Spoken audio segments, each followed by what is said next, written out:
Good morning, my dear students. Next class എന്ന് പറയുന്നത് Determinants of Elasticity of Supply. Then, what are the factors influencing elasticity of supply? അപ്പോൾ എന്താണ് elasticity of supply എന്ന് അറിയാം നമുക്ക്. Elasticity of supply എന്ന് പറയുമ്പോൾ higher the price, higher quantity will be offered. Then, lower the price, lower quantity will be offered. Other factors are remain constant. That is called as elasticity of supply. Then sometimes it may be elastic in demand, sometimes it may be inelastic in demand, or unit elasticity, relatively elastic or relatively inelastic. Therefore, what are the factors influencing elasticity of supply? അതായത് ഇപ്പം നമുക്കറിയാം elasticity of supply എന്ന് പറയുമ്പോൾ സപ്ലൈയിൽ ഉണ്ടാകാവുന്ന വേരിയേഷൻസിനെ control ചെയ്യുന്ന factors ഏതൊക്കെയാണ്, അതാണ് നമ്മൾ അതിനെന്തെന്ന് പറയുന്നത് factors influencing elasticity of supply. ഏതൊക്കെ ഫാക്ടേഴ്സാണ് സപ്ലൈ ഇലാസ്റ്റിക് ആവാൻ കാരണമാകുന്നത് എന്നുള്ളതാണ് അടുത്ത ടോപ്പിക്. നമുക്കറിയാം ചില സമയത്ത് യൂണിറ്റ് ഇലാസ്റ്റിറ്റി ആവും. യൂണിറ്റ് ഇലാസ്റ്റിറ്റി എന്ന് പറയുമ്പോൾ എന്താ, സെയിം പ്രൊപ്പോർഷനിൽ തന്നെ പ്രൈസ് ചേഞ്ച് വരുമ്പോൾ അതേസമയം തന്നെ ഏതിൽ ചേഞ്ച് വരണം, ദെൻ പ്രൈസ് ചേഞ്ച് ചെയ്യുമ്പോൾ അതേസമയം തന്നെ സപ്ലൈയിലും ചേഞ്ച് വന്നുകൊണ്ടിരിക്കണം. The rate of change in quantity demanded due to the rate of change in quantity supplied due to change in price is called as elasticity. Then അവിടെ എത്രമാത്രം change സംഭവിക്കുന്നുണ്ട്, price എന്ന് പറയുന്ന ഒരു വേരിയബിളിൽ ഉണ്ടായേക്കാവുന്ന ചേഞ്ചസ് മൂലം സപ്ലൈ എന്ന് പറയുന്ന വേരിയബിളിൽ എത്രമാത്രം ചേഞ്ച് സംഭവിക്കുന്നുണ്ട് എന്ന് പറയുന്നതാണ് ഇത് ഇലാസ്റ്റിസിറ്റി ഓഫ് സപ്ലൈ എന്ന് പറയുന്നത്. ദെൻ ഈ ഇലാസ്റ്റിസിറ്റിയെ സ്വാധീനിക്കുന്ന ഫാക്ടേഴ്സ് ഏതൊക്കെ, what are the factors influencing elasticity of supply or what are the determinants of elasticity of supply, അതാണ് നമുക്ക് അടുത്ത topic. Supply of certain goods is highly elastic in nature while the supply of other goods is less elastic in nature. ചില സമയത്ത് ചില സിറ്റുവേഷൻസിൽ ചില product elastic in നേച്ചറും അതിൻ്റെ supply of goods എന്ന് പറയുന്നത് ഇലാസ്റ്റിക് ഇൻ നേച്ചറും sometimes it may be inelastic in nature. This happens elastic of supply is determined by various factors. എന്തുകൊണ്ടാണ് ഇങ്ങനെ സംഭവിക്കുന്നത്? ചില സമയത്ത് പ്രൈസിനനുസരിച്ച് ഇത് കൂടുന്നുണ്ട്, അല്ലെങ്കിൽ ചിലപ്പോൾ പ്രൈസ് കുറയുമ്പോൾ അതിനനുസരിച്ച് supply കുറയുന്നുണ്ട്.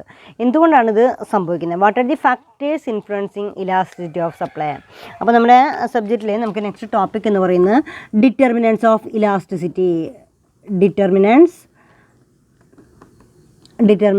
Of elasticity of supply.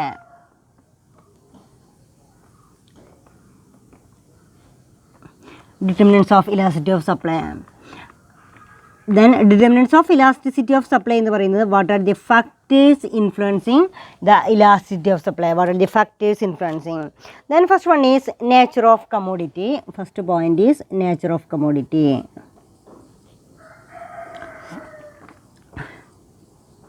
ഈ നേച്ചർ ഓഫ് കമ്മോഡിറ്റി വെച്ച് നോക്കുകയാണെങ്കിൽ എങ്ങനെയായിരിക്കും ഇത് ഇലാസ്റ്റിക് ആവുക അല്ലെങ്കിൽ അത് ഇൻഇലാസ്റ്റിക് ആവുക എന്നുള്ളതാണ് nature of commodity.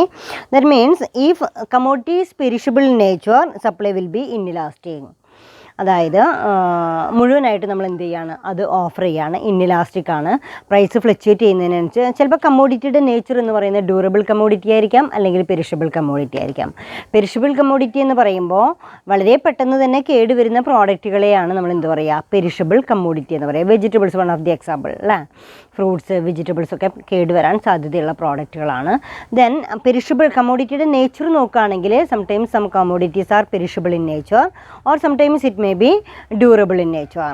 Then perishable nature commodities ആണെങ്കിൽ then supply elasticity of supply എന്ന് പറയുന്നത് inelastic in natureും then durable commodityയെ സംബന്ധിച്ചിടത്തോളം ഇലാസ്റ്റിക് ഇൻ നേച്ചറും. ഡ്യൂറബിൾ കമ്മോഡിറ്റി ആണെങ്കിൽ നമുക്ക് ഒരുപാട് സമയം നമുക്ക് സൂക്ഷിച്ച് വെക്കാം, കാരണം എപ്പോഴാണോ അതിൻ്റെ പ്രൈസ് ഇൻക്രീസ് ചെയ്യുന്നത് ആ പ്രൈസ് ഇൻക്രീസ് ചെയ്യുന്ന സമയത്ത് നമുക്ക് മുഴുവനായിട്ടും സപ്ലൈ ഓഫർ ചെയ്യാം അല്ലേ. അപ്പോൾ അതവിടെ ഇലാസ്റ്റിക് ആവാനുള്ള കാരണം എന്ന് പറയുമ്പോൾ പ്രൈസിനനുസരിച്ച് സപ്ലൈ വേരി ചെയ്യാനുള്ളൊരു കാരണം എന്ന് പറയുന്നത് ദെൻ നേച്ചർ ഓഫ് കമ്മോഡിറ്റി. അപ്പോൾ നേച്ചർ ഓഫ് കമ്മോഡിറ്റിയിൽ നമുക്ക് രണ്ടായിട്ട് ക്ലാസിഫൈ ചെയ്യും സാധാരണത്തെ പോലെ. കമ്മോഡിറ്റി പെരിഷബിൾ നേച്ചർ ആവാം, ഒന്ന് പെരിഷബിൾ ആവാം, അതുപോലെ തന്നെ മറ്റൊന്ന് ഡ്യൂറബിൾ ആയിരിക്കാം. ദെൻ പെരിഷബിൾ ആണെങ്കിൽ അതെന്തായിരിക്കും, ഇലാസ്റ്റിക്. പെരിഷബിൾ എന്ന് പറയുമ്പോൾ elastic in nature, then otherwise durable ആണെങ്കിൽ ഇൻഇലാസ്റ്റിക് ഇൻ നേച്ചർ. അപ്പം first point is nature of commodity. Nature of commodity രണ്ടായിട്ട് ക്ലാസിഫൈ ചെയ്യാം, perishable commodity, perishable. Then second one is durable commodity. Durable കമ്മോഡിറ്റിയുടെ nature എന്ന് പറയുമ്പോൾ life long, അതായത് ഒരുപാട് സമയം അത് കേടുവരാതിരിക്കുന്ന പ്രോഡക്റ്റുകളാണ് ഡ്യൂറബിൾ കമ്മോഡിറ്റി എന്ന് പറയുക. പെരിഷബിൾ നേച്ചർ ആണെങ്കിൽ ഇൻഇലാസ്റ്റിക് ഇൻ സപ്ലൈ. ആ ഇലാസ്റ്റിസിറ്റിയെ നമ്മൾ എന്ത് ചെയ്യുന്നില്ല, ദെൻ ഇൻഇലാസ്റ്റിക് ഇൻ നേച്ചറാണ്. ദെൻ ഡ്യൂറബിൾ കമ്മോഡിറ്റിയെ സംബന്ധിച്ചിടത്തോളം അത് ഇലാസ്റ്റിക് ഇൻ നേച്ചറാണ്. Durable commodity elastic in nature ആവാനുള്ള കാരണം എന്താ, ഒരുപാട് സമയം നമ്മളത് ആ പ്രൊഡക്റ്റ് സൂക്ഷിച്ച് വെക്കും. എപ്പോഴാണ് പ്രൈസ് ഇൻക്രീസ് ചെയ്യുന്ന സമയത്ത് മാത്രമേ നമ്മളത് വിൽക്കുള്ളൂ. പ്രൈസ് കുറയുന്ന സമയത്ത് നമ്മളത് എന്ത് ചെയ്യുകയും ചെയ്യും, അത് മാറ്റി വയ്ക്കുകയും ചെയ്യും. ഇതാണ് first point, nature of commodity. Second point is time. Time is the one of the important factor for determinants of elasticity of supply. Then second one is time എന്ന് പറയുന്നതാണ്. അപ്പോൾ ടൈമിനെ സംബന്ധിച്ചിടത്തോളം, that is the longer the time period the more elastic will be the supply. The shorter the time period the more inelastic will be the supply. The supply of commodity can be raised or reduced in the long run then it short run. അതായത് long run ആണെങ്കിൽ സമയം നമുക്ക് ഇന്ന് തന്നെ വിറ്റഴിക്കണമെന്ന് യാതൊരു നിർബന്ധവുമില്ല. So it is elastic in nature. കണ്ടോ, ലോങ് പീരീഡ് ആണ് നമുക്ക് ടൈം പീരീഡ്, ഡ്യൂറേഷൻ എന്ന് പറയുന്നത്, പ്രൊഡക്റ്റ് സപ്ലൈ ചെയ്യാനുള്ള ഡ്യൂറേഷൻ എന്ന് പറയുന്നത് ലോങ് പീരീഡ് ആണെങ്കിൽ so it is elastic in nature. നമുക്ക് ഇന്ന് തന്നെ വിൽക്കണമെന്നില്ല, നാളെ ആവാം, അല്ലെങ്കിൽ ഒരു മാസം കഴിഞ്ഞിട്ടായാലും നമുക്കത് വിൽക്കാം. അതിൻ്റെ ടൈം പീരീഡ് നമുക്ക് ഒരു കട്ട് ഓഫ് ഡേറ്റ് പറയുന്നില്ല, അല്ലെങ്കിൽ ഇന്ന സമയത്തിനുള്ളിൽ അത് വിറ്റ് തീർക്കണമെന്ന് പറയുന്നില്ല. ടൈം ലോങ് പീരീഡ് ആണെങ്കിൽ എപ്പോഴും സപ്ലൈ എന്ന് പറയുന്നത് എന്തായിരിക്കും, ഇലാസ്റ്റിക് ഇൻ നേച്ചർ ആയിരിക്കും. അതർവൈസ് ഷോർട്ടർ പീരീഡ് ആയിരിക്കുമെങ്കിൽ അത് ഇൻഇലാസ്റ്റിക് ഇൻ നേച്ചർ. അപ്പോൾ ടൈം വെച്ച് ക്ലാസിഫൈ ചെയ്യുകയാണെങ്കിൽ longer period and shorter period. First one is longer period. Longer period ആണെങ്കിൽ കമ്മോഡിറ്റി എന്തായിരിക്കും, elastic in nature. Long period ആണെങ്കിൽ elastic in nature, elastic. Then second one is shorter period ആണെങ്കിൽ inelastic in nature, inelastic in nature. നിങ്ങൾക്കിത് മനസ്സിലായല്ലോ. First one is determinants of elasticity of supply. First one is nature of commodity. Nature of commodity also influence the elasticity of supply. Then commodity may be perishable in nature. Then perishable in nature, the supply of the commodity will become inelastic in nature. Then it may be durable in nature. Then same time commodity will be elastic in nature. The supply of the commodity will be elastic in nature. Then second case time period. Time എന്ന് പറയുന്നതും കൂടെ one of the important ഫാക്ടറാണ്. Time consider ചെയ്യാന്നുണ്ടെങ്കിൽ time longer period ആണെന്നുണ്ടെങ്കിൽ elastic in നേച്ചറും shorter period ആണെങ്കിൽ inelastic in നേച്ചറാണ്. Time അവിടെ ലോങ്ങർ പീരീഡ് എന്ന് പറയുമ്പോൾ ഒരുപാട് സമയം നമുക്ക് വെയിറ്റ് ചെയ്യാനുണ്ട് എന്നുള്ള അർത്ഥത്തിലാണ് ലോങ്ങർ പീരീഡ് കൺസിഡർ ചെയ്യുന്നത്. ലോങ്ങർ പീരീഡ് ആണെങ്കിൽ ഇലാസ്റ്റിക് ഇൻ നേച്ചറാണ്. ദെൻ ഷോർട്ടർ പീരീഡ് ആണെങ്കിൽ അത് ഇൻഇലാസ്റ്റിക് ഇൻ നേച്ചറാണ്. Then next one is third point. And then technique of production. Technique of production. Technique of production. ഇനി പ്രൊഡക്ഷൻ്റെ ടെക്നിക്സ് നോക്കിയിട്ട് നമ്മൾ ക്ലാസിഫൈ ചെയ്യുകയാണെങ്കിൽ if complicated production techniques are used for the production of a commodity then its supply will be inelastic in nature. അതായത് inelastic in nature. Then if complicated production techniques are not used it supply will be elastic in nature. അതായത് ഇലാസ്റ്റിക്കിന് വളരെ സിമ്പിളായിട്ട് നമുക്ക് product produce ചെയ്യാൻ പറ്റുകയാണെങ്കിൽ വില കൂടുന്നതിനനുസരിച്ച് നമുക്ക് കൂടുതൽ സപ്ലൈ ഓഫർ ചെയ്യാം. വില കുറയുന്നതിനനുസരിച്ച് കുറവ് സപ്ലൈ നമുക്ക് ഓഫർ ചെയ്യാം. അവിടെ നമ്മൾ നോക്കുന്നത് കോംപ്ലിക്കേഷൻ ഓഫ് പ്രോസസ്. അപ്പോൾ ദെൻ കോംപ്ലിക്കേഷൻ എന്ന് പറയുന്ന ഫസ്റ്റ് കേസിൽ if complicated production techniques are used for the production it will be elastic in nature, not used. ഇവിടെ കോംപ്ലിക്കേഷൻ ഉണ്ടോ അല്ലെങ്കിൽ നോട്ട് ഇൻ കോംപ്ലിക്കേഷൻ പ്രോസസ്. ഇവിടെ ടെക്നിക് ഓഫ് പ്രൊഡക്ഷനിലെ complication process, not complication process. Complicated process ആണെങ്കിൽ complicated process. Second one is not complicated process.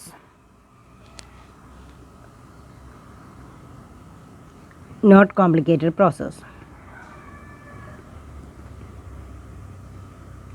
Not complicated.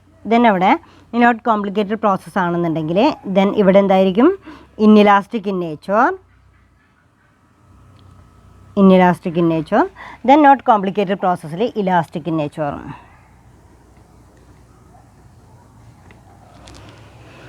inelastic in nature, then elastic in nature. അപ്പോൾ then ഇത്രയും points നിങ്ങൾക്ക് മനസ്സിലായിട്ടുണ്ട്. Then fourth point is വീണ്ടും ഞാനിത് മാറ്റിയാണ്. അപ്പോൾ then first one is nature of commodity perishable, durable. Perishable nature ആണെങ്കിൽ inelastic ഡിമാൻഡും, ഡ്യൂറബിൾ കമ്മോഡിറ്റി ആണെങ്കിൽ ഇലാസ്റ്റിക് ഇൻ ഡിമാൻഡും. Then time period, longer time period ആണെങ്കിൽ ഇലാസ്റ്റിക് ഇൻ നേച്ചറും, അതേപോലെ തന്നെ ഷോർട്ടർ ടൈം പീരീഡ് ആണെങ്കിൽ ഇൻഇലാസ്റ്റിക് ഇൻ നേച്ചറുമാണ്. Then technique of production supply ആണല്ലോ. അപ്പോൾ പ്രൊഡക്ഷൻ പ്രോസസ്സിൽ ഇഫ് കോംപ്ലിക്കേറ്റഡ് പ്രോസസ്സ് ആണെങ്കിൽ the supply of product it will become inelastic in nature, and then not complicated process aanengil then it is an elastic in nature. Then fourth point is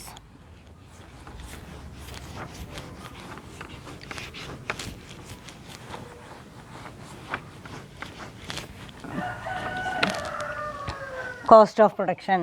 Fourth point is cost of production.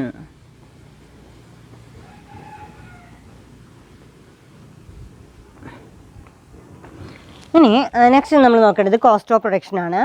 If the per unit of cost of production increases at faster rate then the rise in price the supply will be inelastic. High cost of production ആണെങ്കിൽ inelastic ഡിമാൻഡും, less cost of production ആണെങ്കിൽ elastic in ഡിമാൻഡും. അപ്പോൾ cost of production less, രണ്ട് തരത്തിൽ നമുക്ക് അതിനെ classify ചെയ്യാം. കോസ്റ്റ് ഓഫ് പ്രൊഡക്ഷൻ ലെസ് ആയിരിക്കാം, ചിലപ്പോഴത് ഹൈ ആയിരിക്കാം. കോസ്റ്റ് ഓഫ് പ്രൊഡക്ഷൻ ലെസ് ആണെന്നുണ്ടെങ്കിൽ നമ്മുടെ എന്തായിരിക്കും, ഇൻഇലാസ്റ്റിക് ഇൻ ഡിമാൻഡ്.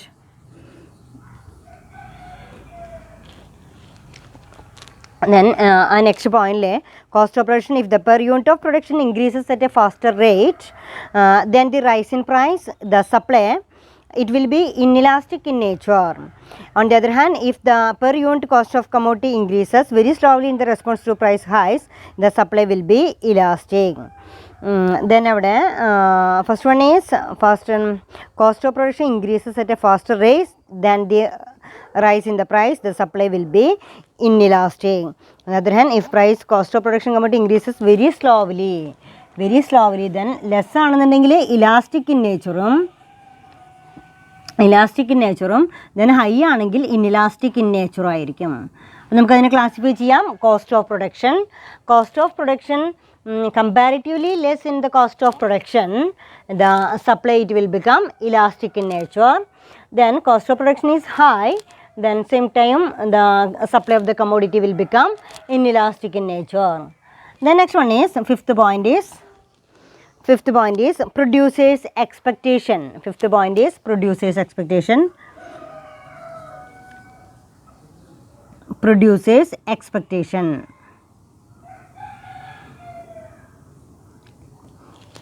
ഇനി പ്രൊഡ്യൂസേഴ്സിൻ്റെ എക്സ്പെക്റ്റേഷൻ നോക്കാം.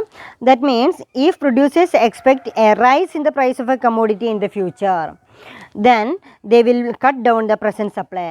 ഫ്യൂച്ചറിൽ പ്രൈസ് കൂടും എന്നുള്ളതാണ് അവരുടെ പ്രതീക്ഷ എന്നുണ്ടെങ്കിൽ they cut their supply, then the supply become cut down the present supply. As a result the supply become inelastic.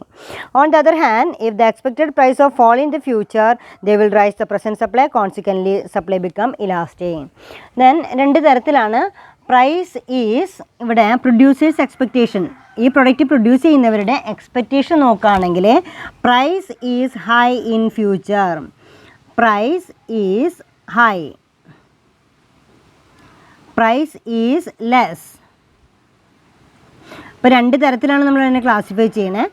ഒന്നുകിൽ പ്രൈസ് ഹൈ ആയിരിക്കാം, പ്രൈസ് ഹൈ ആവുന്നൊരു സിറ്റുവേഷൻ ഉണ്ടാവാന്നുണ്ടെങ്കിൽ നമ്മളവിടെ എന്ത് ചെയ്യും, സപ്ലൈ എന്ന് പറയുന്നത് inelastic in nature, inelastic in nature ആയിരിക്കും, inelastic in nature. Then price is less elastic in nature, elastic in nature. അപ്പോൾ രണ്ട് തരത്തിൽ ക്ലാസിഫൈ ചെയ്യുന്നതിൻ്റെ കാരണം എന്താണെന്ന് വെച്ച് കഴിഞ്ഞാൽ പ്രൈസ് ഹൈ ആയിരിക്കുന്ന ഒരു സിറ്റുവേഷൻ ആണെന്നുണ്ടെങ്കിൽ നമുക്ക് എന്ത് ചെയ്യാം, ഫ്യൂച്ചറിൽ പ്രൈസ് കൂടുമ്പോൾ നമുക്ക് എന്ത് ചെയ്യാം, ഒന്നുകൂടെ കൂടുതൽ സപ്ലൈ ഓഫർ ചെയ്യാം എന്ന് പറയുന്ന പ്രൊഡ്യൂസേഴ്സ് എക്സ്പെക്റ്റേഷനാണ് എന്തിന് കാരണമാവുന്നത്, പ്രൈസ് ഹൈ ആവാനുള്ള കാരണം. Then second process price is less then the supply it will become elastic in nature. Price less ആവുന്നതാണ് അവരുടെ എക്സ്പെക്റ്റേഷൻ എന്ന് പറഞ്ഞു കഴിഞ്ഞാൽ തീർച്ചയായിട്ടും അവിടെ ഫ്യൂച്ചറിൽ പ്രൈസ് കുറയാനായിട്ട് കാരണമാവും എന്നുണ്ടെങ്കിൽ മുഴുവൻ സപ്ലൈ നമ്മൾ എന്ത് ചെയ്യും, ഈ സമയത്ത് തന്നെ ഓഫർ ചെയ്യും. So then supply is elastic in nature. Then there is a producer's expectation. Then last point is stages of law of returns. Stages of law of returns.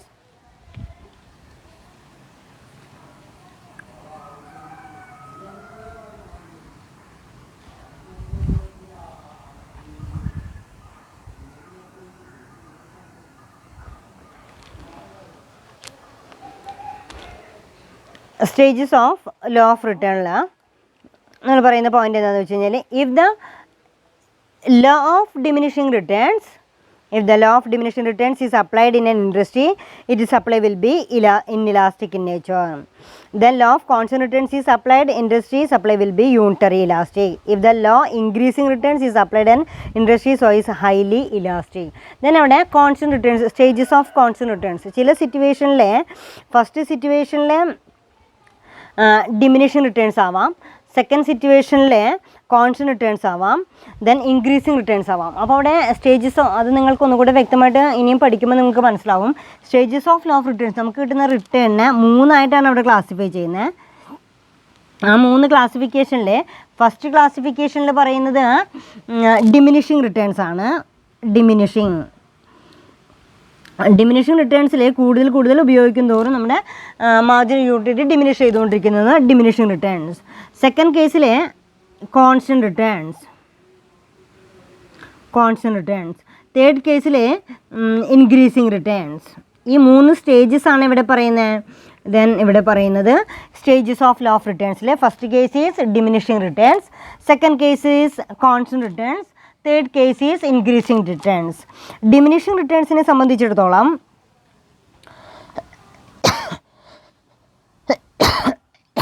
Inelastic, diminishing റിട്ടേൺസിൽ inelastic in nature, then unit elasticity, then ഇവിടെ elastic in supply. അപ്പോൾ 3 ആയിട്ട് classify ചെയ്യാം. Inelastic, unit elasticity and elastic in nature.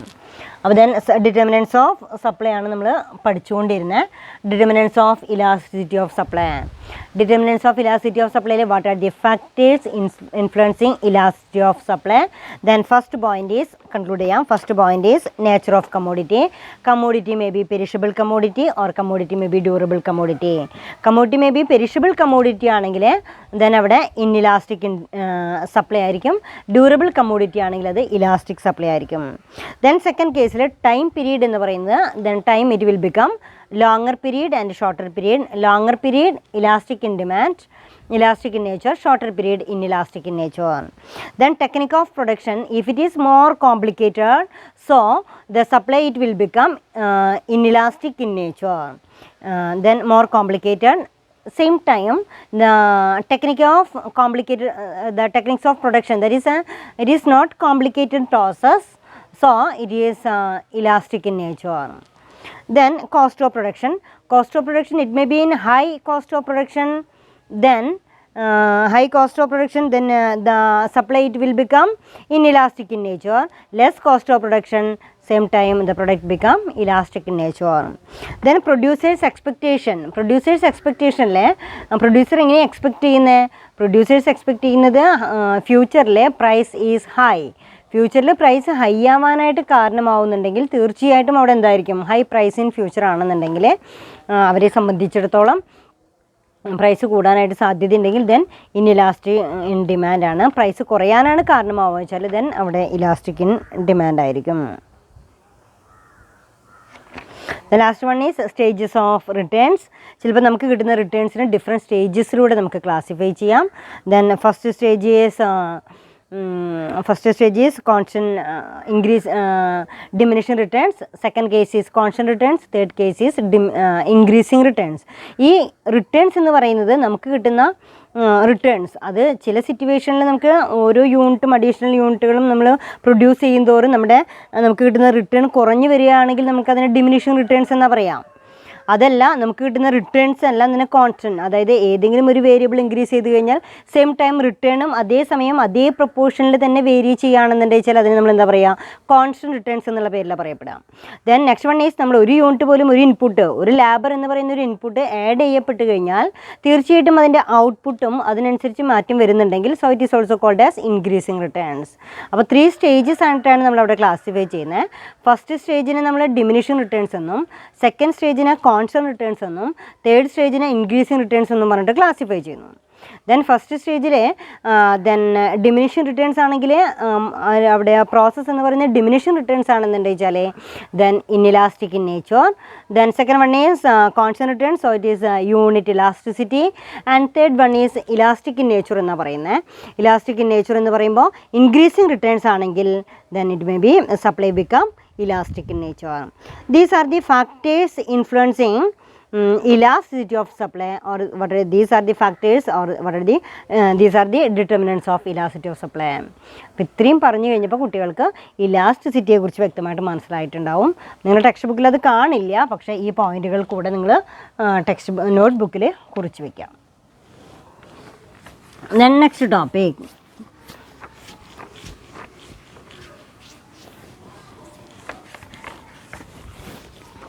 Next topic എന്ന് പറയുന്നത്, ഇപ്പം നമ്മൾ ഈ ഒരു ചാപ്റ്ററിൽ നമ്മൾ പറഞ്ഞിരിക്കുന്ന സപ്ലൈ എടുത്തപ്പോൾ നമ്മൾ സപ്ലൈയിലെ what is meant by supply, what is meant by law of supply, what are the assumptions of law of supply. Then next one is supply schedule, supply curve, ഇത്രയും നമ്മൾ പറഞ്ഞു. അതിനുശേഷം elasticity of supply. Then next one is next process is degree of elasticity, degree of elasticity of supply, സപ്ലൈയുടെ ഇലാസ്റ്റിക്കിനെ കുറിച്ച് കൂടെ നമ്മൾ ക്ലാസ്സിൽ ഡിസ്കസ് ചെയ്ത് കഴിഞ്ഞു. Then next one is what are the factors influencing elasticity of supply. ഇനി അതിലൊരു ദെൻ സപ്ലൈയിലൊരു ലാസ്റ്റ് ടോപ്പിക് എന്ന് പറയുന്നത് what is meant by equilibrium price, shift in demand and supply and changes in equilibrium price. ഇനി നമ്മൾ പഠിക്കുന്ന equilibrium പ്രൈസും അതേസമയം തന്നെ shift in demand and supply. നമ്മൾ പറയുന്നുണ്ട് എപ്പോഴും ഒരു ഇക്വിലിബ്രിയം പ്രൈസ് നമ്മൾ കണ്ടുപിടിക്കുക എന്ന് പറയുന്നത്. What is meant by equilibrium price എന്ന് പറയുമ്പോൾ that is some certain point, that means demand and supplies equalise. Then ഡിമാൻഡും സപ്ലൈയും ഈക്വലൈസ് ചെയ്യുന്ന പോയിൻറ്റിനെയാണ് നമ്മൾ എന്ത് പറയുക, ഇക്വിലിബ്രിയം പോയിൻ്റ് എന്ന് പറയുക. ആ ഇക്വിലിബ്രിയം പോയിൻ്റ് ഡിനോട്ട് ചെയ്യുന്ന പ്രൈസിനെ ഇക്വിലിബ്രിയം പ്രൈസ് എന്നും ആ ക്വാണ്ടിറ്റിയെ ഇക്വിലിബ്രിയം പ്രൈസ് എന്നും പറയാറുണ്ട്. അതായത് സാധാരണ നമ്മൾ പറയും മാർക്കറ്റ് ഫോഴ്സസ് ആയിട്ടുള്ള, ഇതാണ് മാർക്കറ്റ് ഫോഴ്സസ് എന്ന് പറയുന്നത്. മാർക്കറ്റ് ഫോഴ്സസ് ആയിട്ടുള്ള സപ്ലൈയും അതേസമയം തന്നെ ഡിമാൻഡും ഈക്വലൈസ് ചെയ്യുന്നൊരു പോയിൻ്റ് ഉണ്ട്. ഈ ഡിമാൻഡും സപ്ലൈയും ഈക്വലൈസ് ചെയ്യുന്ന പോയിൻറ്റിനെയാണ് നമ്മൾ ഇക്വിലിബ്രിയം പോയിൻ്റ് എന്ന് പറയാം.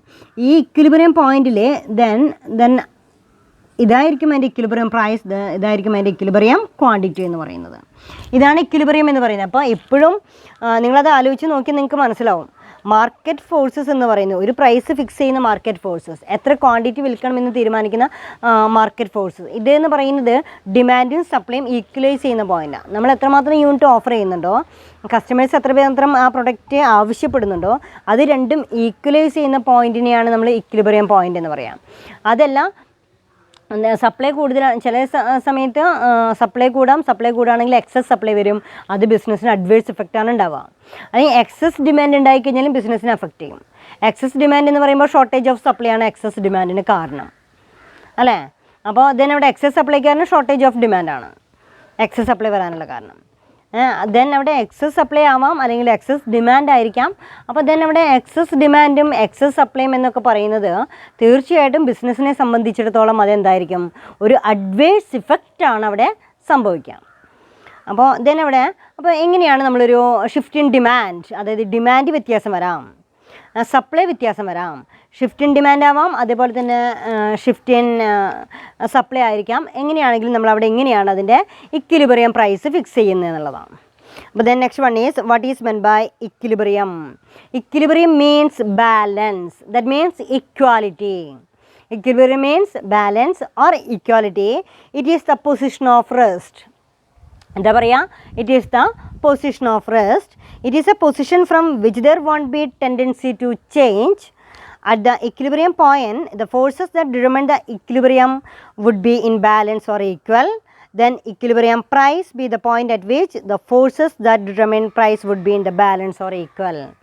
എപ്പോഴാണോ ഇക്വിലിബ്രിയം എന്ന് പറയുന്ന പോയിന്റിൽ സപ്ലൈയും ഡിമാൻഡും ഈക്വലായിട്ട് നിൽക്കുന്ന point, that is the point is called as rest point.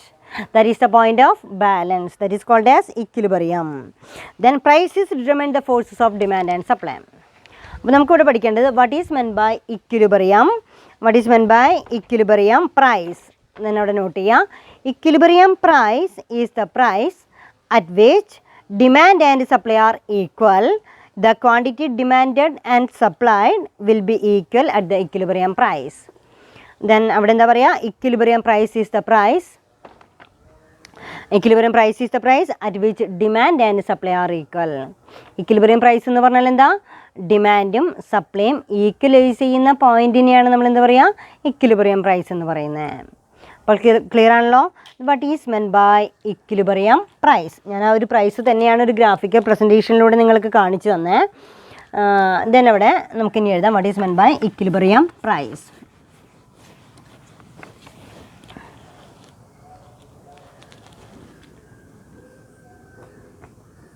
Equilibrium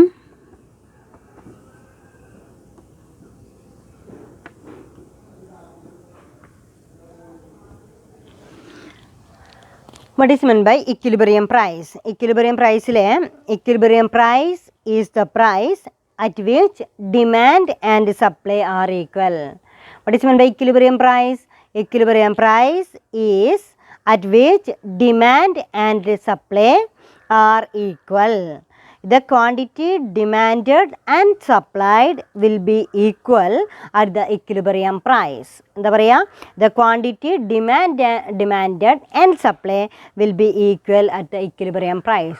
ഒരു equilibrium price എന്ന് പറയുന്ന പോയിന്റ് എന്ന് പറയുന്നത് that is the price at which demand and supply are equal. ഡിമാൻഡും സപ്ലൈയും ഈക്വലൈസ് ചെയ്യുന്ന പ്രൈസ് ഏതാണോ ആ പ്രൈസിനെയാണ് നമ്മൾ എന്ത് പറയുക, ഇക്വിലിബ്രിയം പ്രൈസ് എന്ന് പറയാം. Equilibrium price is the price at which demand and supply are equal. അപ്പോൾ അത് ക്ലിയർ ആയി. The quantity demanded and supplied will be equal at the equilibrium price. The quantity demanded and supplied will be equal at the equilibrium price. Then next one is demand and supply schedule showing the equilibrium price. നമ്മളൊരു schedule നോക്കിക്കഴിഞ്ഞാൽ നിങ്ങൾക്കത് വളരെ clear ആയിട്ട് മനസ്സിലാവും. Schedule എന്ന് പറയുമ്പോൾ it is A table presentation of a law of supply. ഇതിനൊക്കെയാണ് നമ്മൾ എന്ത് പറയുക, എപ്പോഴും ഒരു ടേബിളിലാണ് നമ്മൾ കാണിക്കുന്നത് വെച്ചാൽ നമുക്ക് അതിന് എന്ത് പറയാം, ദെൻ ഷെഡ്യൂൾ എന്ന് പറയാം. ഒരു ഗ്രാഫിക്കൽ പ്രസൻറ്റേഷൻ ആണെന്നുണ്ടെങ്കിൽ നമ്മളതിന് എന്താ പറയുക, it is also called as curve അല്ലേ. അപ്പോൾ നമ്മളൊരു ഷെഡ്യൂൾ നോക്കാം, demand and supply schedule. Demand and supply schedule. Demand and supply, ഡിമാൻഡും സപ്ലൈയും തമ്മിലൊരു ഷെഡ്യൂളിലൂടെ നമുക്ക് ഏതാണ് അതിൻ്റെ ഇക്വിലിബ്രിയം പ്രൈസ് എന്നുള്ളത് നമുക്ക് കണ്ടുപിടിക്കാം.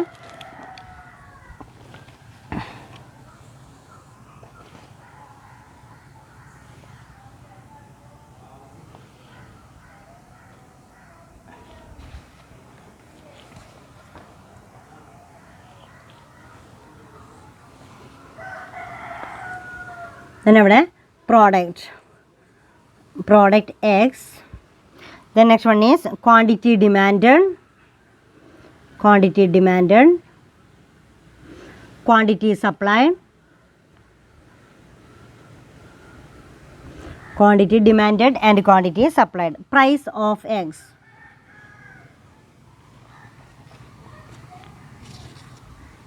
Product X inde price.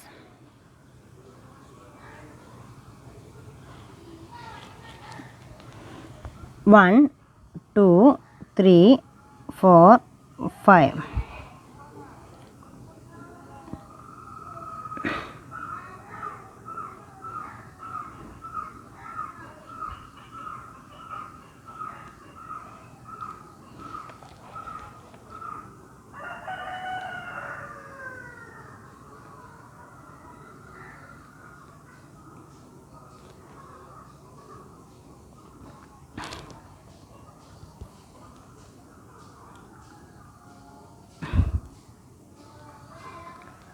Then ഇതിനെയാണ് ഇക്വിലിബ്രിയം പ്രൈസിൽ ഏതാണ് ഇക്വിലിബ്രിയം പ്രൈസ് എന്നൊരു ഷെഡ്യൂൾ രൂപത്തിൽ നമുക്ക് കാണിക്കുകയാണെന്നുണ്ട് വെച്ചാൽ ദെൻ ഇവിടെ price of a product X എന്ന് പറയുന്ന ഒരു കമ്മോഡിറ്റിയുടെ പ്രൈസാണ് ഇവിടെ തന്നിരിക്കുന്നത്.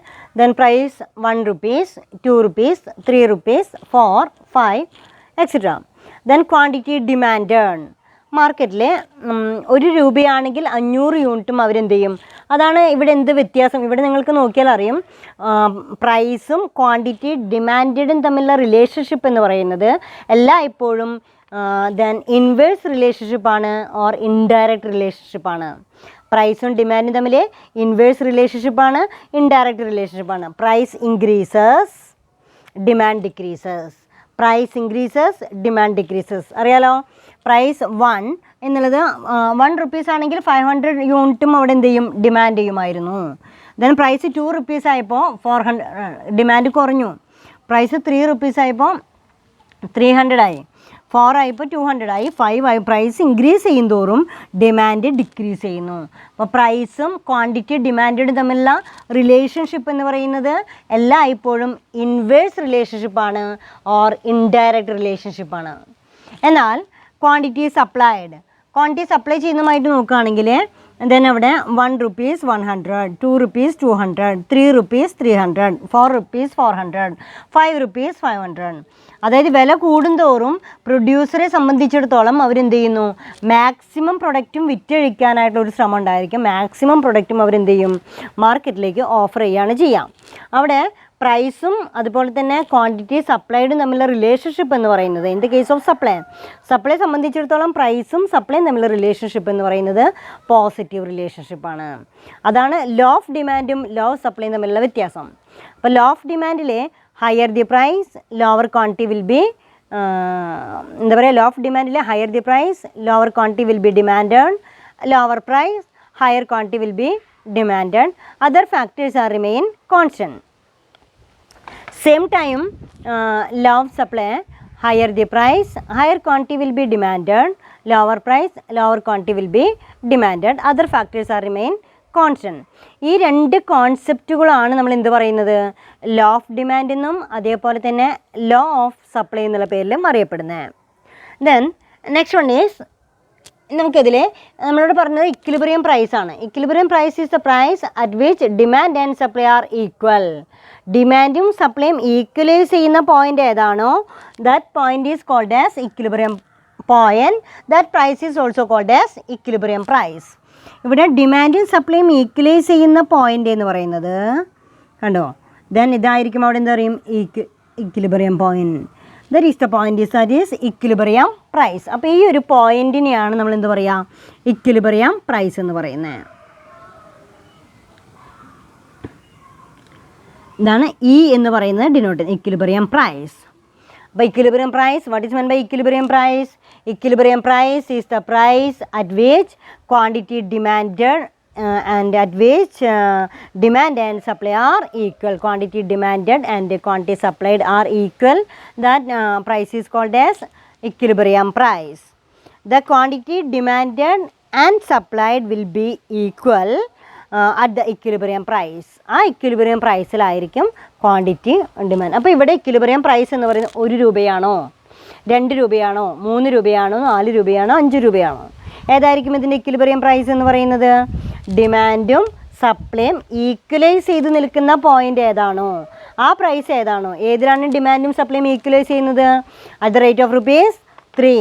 Therefore, in this schedule, equilibrium price is ₹3. അവിടെ നമുക്ക് പ്രൈസ് 3 ആണ് അതിൻ്റെ ഇക്വിലിബ്രിയം പ്രൈസ് എന്ന് പറയാനായിട്ട് സാധിക്കും. ദെൻ ഇക്വിലിബ്രിയം പ്രൈസ് ഇത് തന്നെ നമുക്ക് വേണമെങ്കിൽ നമുക്ക് എന്ത് പറയാം?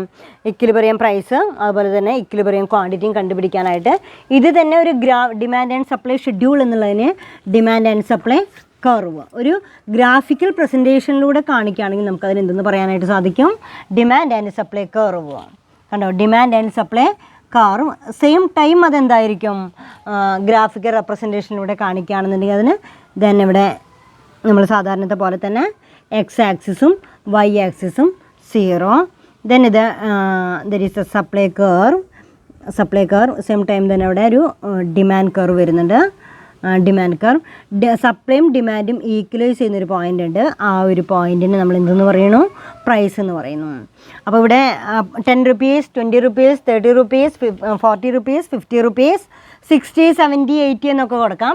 അപ്പോൾ ഇവിടെ 50 rupees എന്ന് പറയുന്ന ഈ ഒരു പോയിൻറ്റിനെയാണ് നമ്മൾ എന്ത് പറയുക? ഇക്വിലിബ്രിയം പ്രൈസ് അല്ലേ? ഈ ഒരു പോയിൻറ്റിനായിരിക്കും നമ്മൾ എന്ത് പറയുക? ഇക്വിലിബ്രിയം ക്വാണ്ടിറ്റി എന്നുള്ളത് കൊണ്ട് ഡിനോട്ട് ചെയ്യുന്നത്. അപ്പം നമ്മൾ മുൻപേ കാണിച്ച പോലെ തന്നെ ഇവിടെ 1 rupees കണ്ടോ, നമുക്ക് വേണമെങ്കിൽ ഇങ്ങനെ എഴുതാം. 1 rupees, 2 rupees, 3 rupees, 4 rupees, 5 rupees ഇങ്ങനെയൊക്കെ കൊടുക്കാം. ഇതിൽ 3 എന്ന് പറയുന്ന പോയിന്റിലാണ് ഇവിടെ ഇക്വിലിബ്രിയം പോയിന്റിലേക്ക് എത്തിയിരിക്കുന്നത്. സെയിം ടൈം ഇവിടെ 100, ദെൻ 200, 300, 400, 500. അപ്പോൾ ഇവിടെ ഇക്വിലിബ്രിയം ക്വാണ്ടിറ്റി എത്രയാണ്? ഇക്വിലിബ്രിയം ക്വാണ്ടിറ്റി 300ഉം ഇക്വിലിബ്രിയം പ്രൈസ് എന്ന് പറയുന്നത് ₹3. That is a demand and supply കർവിലെ ഇക്വിലിബ്രിയം പ്രൈസ് ഇങ്ങനെയായിരിക്കും അവിടെ എക്സിബിറ്റ് ചെയ്യാം. ദെൻ അത് ക്ലിയർ ആണ്. Then in the figure, demand and supply curve intersect at a point E. This is the equilibrium point. OM is the that is the OQ is the equilibrium quantity. OP is the equilibrium price. The next one is shift in demand, supply and changes in equilibrium price. ഇനി shift in demand എന്ന് പറയുമ്പോൾ demand increase ചെയ്യുകയോ അതുമല്ലെങ്കിൽ demand decrease ചെയ്യുകയോ ചെയ്യാം. അവിടെ shift in demand and supply and changes in equilibrium പ്രൈസിലെ price is determined by the forces of demand and supply. Changes in demand and supply causes change in price also. ഡിമാൻഡിലോ സപ്ലൈയിലോ fluctuation സംഭവിച്ചു കഴിഞ്ഞാൽ തീർച്ചയായിട്ടും ഏതിനും ഫ്ലക്ച്വേഷൻ ഉണ്ടായിരിക്കാം, പ്രൈസും fluctuate ചെയ്യാം. Price changes can be caused either by changes in demand alone, or either it may be changes in supply alone, or supply and that is both.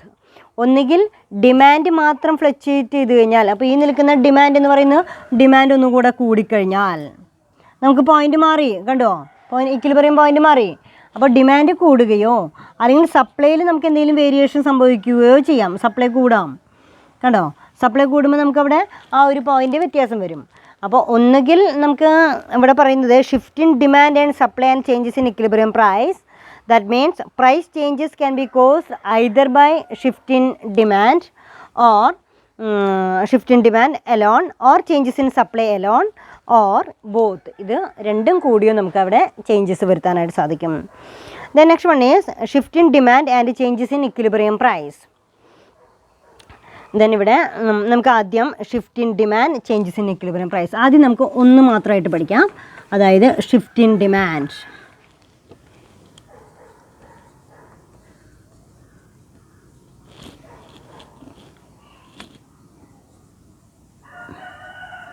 Shift in demand and changes in equilibrium price and changes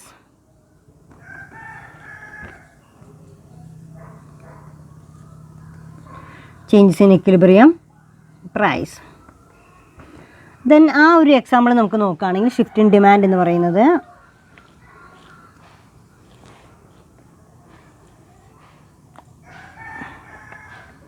then ആ demand എന്ന് പറയുന്നത് നമുക്കൊന്നുകൂടെ demand കണ്ടോ, അവിടെ ആദ്യം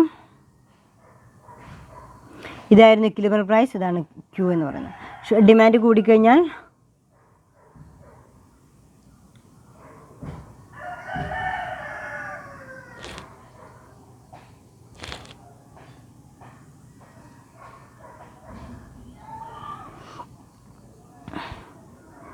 നമുക്ക് 3 കേസിൽ 3 P1 P2 കണ്ടോ, ഇങ്ങനെ ഡിഫറെൻ്റ് ആയിട്ടുള്ള Q1 that is A different Q2 ഇങ്ങനെയൊക്കെ നമുക്ക് കിട്ടും. ഇവിടെ എന്ന് പറയുമ്പോൾ ഡിമാൻഡിൽ വരുന്ന ഫ്ലക്ച്വേഷൻ തീർച്ചയായിട്ടും എന്തിനെ സ്വാധീനിക്കുന്നു? ഡി എന്ന് പറയുന്ന ഒറിജിനലിൽ നിന്ന് ഇത് D1 വരികയാണ്, D2 വരികയാണ്. അപ്പോഴൊക്കെ അവിടെ എന്ത് ചേഞ്ച് ചെയ്യുന്നുണ്ട്? ഇക്വിലിബ്രിയം പ്രൈസ് ചേഞ്ച് ചെയ്യുന്നുണ്ട്. Shift in demand curve DD to D1 D1 it increase in demand and to shift the D2 D2 decrease in demand. The initial equilibrium price is OP which is determined by the intersection of the demand curve. The new equilibrium price is OP1. അതായത് ഇവിടെ ഒന്നുകൂടെ demand curve ഒന്നുകൂടെ increase ചെയ്ത് കഴിഞ്ഞാൽ പ്രൈസിൽ വ്യത്യാസം വരുന്നു. അതേസമയം ഇത് ഡിക്രീസ് ചെയ്യുമ്പോൾ അവിടെയും പ്രൈസ് ഫ്ലക്ച്വേറ്റ് ചെയ്യുന്നുണ്ട്. അതേപോലെ തന്നെയാണ് shift in demand in supply curve. ഒന്നുകിൽ ഇതാണ് equilibrium price, shift in demand എന്ന് പറയുന്നത്. ദെൻ ഷിഫ്റ്റ് ഇൻ സപ്ലൈ കർവിൽ എന്തെങ്കിലും വ്യത്യാസം വരികയാണെങ്കിലോ, സപ്ലൈ കർവിൽ വ്യത്യാസം വരികയാണെങ്കിലും ഇതേപോലെ തന്നെ ഗ്രാഫിക്കൽ റെപ്രസെൻറ്റേഷനിലൂടെ. ദെൻ ഇതാണ് സപ്ലൈ കർവ് എന്ന് പറയുന്നത്, ഡിമാൻഡ് കർവ് എന്ന് പറയുന്നത്. ഇതാണ് സപ്ലൈ കർവ് എന്ന് പറയുന്നത്. ഇത് ഇൻ്റർസെക്റ്റ് ചെയ്യുന്ന പോയിൻറ്റിനെയാണ് ഇക്വിലിബ്രിയം പ്രൈസും ഇക്വിലിബ്രിയം ക്വാണ്ടിറ്റി ആയിട്ട് നമ്മൾ ഫിക്സ് ചെയ്യുന്നത്. ദെൻ ഇതിന് ശേഷം സപ്ലൈ കർവ് ഒന്നുകൂടെ നമുക്ക് സപ്ലൈയിൽ ഏതെങ്കിലും രീതിയിൽ നമുക്ക് ഫ്ലക്ച്വേഷൻ സംഭവിക്കുകയാണെന്നുണ്ടെങ്കിൽ തീർച്ചയായിട്ടും അവിടെ എന്തിൽ വ്യത്യാസം വരും, ഇക്വിലിബ്രിയം പ്രൈസിൽ വ്യത്യാസം വരും. കണ്ടോ, സപ്ലൈ വ്യത്യാസം വരാം, ദെൻ ഇവിടെ സപ്ലൈ വ്യത്യാസം വരാം. ഇങ്ങനെയൊക്കെ നമുക്ക് സപ്ലൈ മാത്രമായിട്ട് വ്യത്യാസം വരാം. That is S1 S2. ഇവിടെയൊക്കെ വരുമ്പോൾ ദെൻ ഈ പി എന്ന് പറയുന്നത് ഏതിലേക്ക് മാറുകയാണ് ചെയ്യുന്നത്, കണ്ടോ, P2ലേക്ക് മാറുകയാണ്. ദെൻ ഇവിടെ വരികയാണെന്നുണ്ടെന്ന് വെച്ചാൽ ഇത് P1ലേക്ക് ചേഞ്ച് ചെയ്യുകയാണ് ചെയ്യുക. അപ്പോൾ ഇവിടെ പറയുന്നത് ഇത്രയേ ഉള്ളൂ, shift in supply and changes in equilibrium price. Supply മാറിക്കഴിഞ്ഞു കഴിഞ്ഞാലും അത് ഏതിനെ ബാധിക്കുന്നു, പ്രൈസിനെ ബാധിക്കുന്നു, പ്രൈസ് ഫ്ലക്ച്വേറ്റ് ചെയ്യുന്നു. ഡിമാൻഡിൽ എന്തെങ്കിലും ഫ്ലക്ച്വേഷൻ ഉണ്ടായിക്കഴിഞ്ഞാലും, ഡിമാൻഡ് കൂടുകയോ കുറയുകയോ ചെയ്തു കഴിഞ്ഞാലും അവിടെ ഏതിനെ ബാധിക്കുന്നുണ്ട്, ഇക്വിലിബ്രിയം പ്രൈസിനെ ബാധിക്കുന്നുണ്ട്. അപ്പോൾ ഇക്വിലിബ്രിയം പ്രൈസ് എന്ന് പറയുന്നത് എല്ലായ്പ്പോഴും സപ്ലൈനെയും അതേസമയം ഡിമാൻഡിനെയും ഡിപ്പെൻഡ് ചെയ്താണ് ചെയ്തിരിക്കുന്നത്. ദെൻ ഷിഫ്റ്റ് ഇൻ ഡിമാൻഡ് എന്ന് പറഞ്ഞിട്ട് ഇക്വിലിബ്രിയം പ്രൈസ് ഉണ്ട്. ഇനി സെയിം ടൈം ഈ ഒരു എക്സാമ്പിളിലല്ലാതെ തന്നെ shift in supply and demand കണ്ടോ, ഇനി ഈ രണ്ട് കേസിലല്ലാതെ shift in supply and demand, ഇവിടെ ഷിഫ്റ്റ് ഇൻ സപ്ലൈ ആൻഡ് ഡിമാൻഡിലും സപ്ലൈയിലും നമുക്ക് ചേഞ്ച് വരാം. ഡിമാൻഡിലും സപ്ലൈയിലും ചേഞ്ച് വന്നു കഴിഞ്ഞാലും അവിടെ ഏതിൽ ചേഞ്ച് വരും, it will become change in equilibrium. അവിടെയും നമുക്ക് ഇക്വിലിബ്രിയത്തിൽ ഒരു ചേഞ്ച് വരാം. അങ്ങനെ ആ ഇക്വിലിബ്രിയത്തിൽ ചേഞ്ച് വരികയാണെങ്കിൽ നമ്മളിതിനെ ഒരു ഗ്രാഫിക്കൽ റെപ്രസെൻറ്റേഷൻ ഞാൻ ആദ്യം കാണിച്ച പോലെ തന്നെ demand curve, that is a supply curve. Then ഇത് സപ്ലൈ കർവും ഇത് ഡിമാൻഡ് കർവും. ഇനി ഡിമാൻഡ് കർവ് എന്ന് പറയുന്നത് ഡിമാൻഡ് ഇൻക്രീസ് ചെയ്യാം, ഡിമാൻഡ് ഡിക്രീസ് ചെയ്യാം. D1 D2 കണ്ടോ ഡിമാൻഡ്. അപ്പോൾ ഫസ്റ്റിൽ ഇക്വിലിബ്രിയം ഇങ്ങനെയായിരിക്കും വരിക, കണ്ടോ പി. ഇനി നോക്കുക, ഇനി സപ്ലൈ കർവും ചിലപ്പോൾ സപ്ലൈ കൂടാം, സപ്ലൈ കുറയാം. അപ്പോൾ ഇവിടെ പറയുന്നത് ഇങ്ങനെയൊക്കെ നമുക്ക് പി എന്ന് പറയുന്നതും ദെൻ ഇവിടെ എല്ലായിടത്തും നമുക്ക് എന്ത് വ്യത്യാസം വരുന്നുണ്ട്, പ്രൈസ് വ്യത്യാസം വരുന്നുണ്ട്.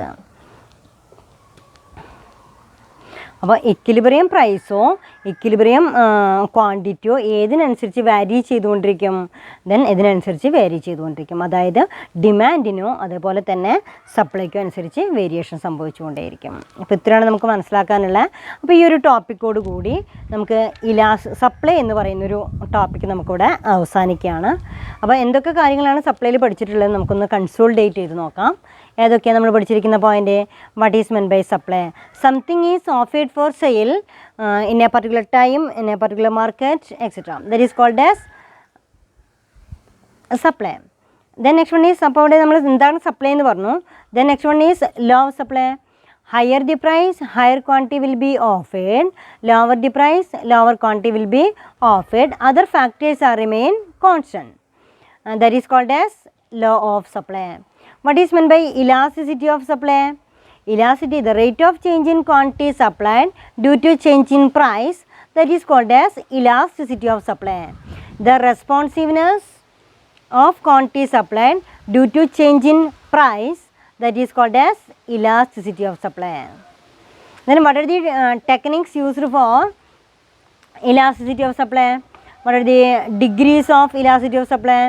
First one is perfectly elastic. Second one is perfectly inelastic.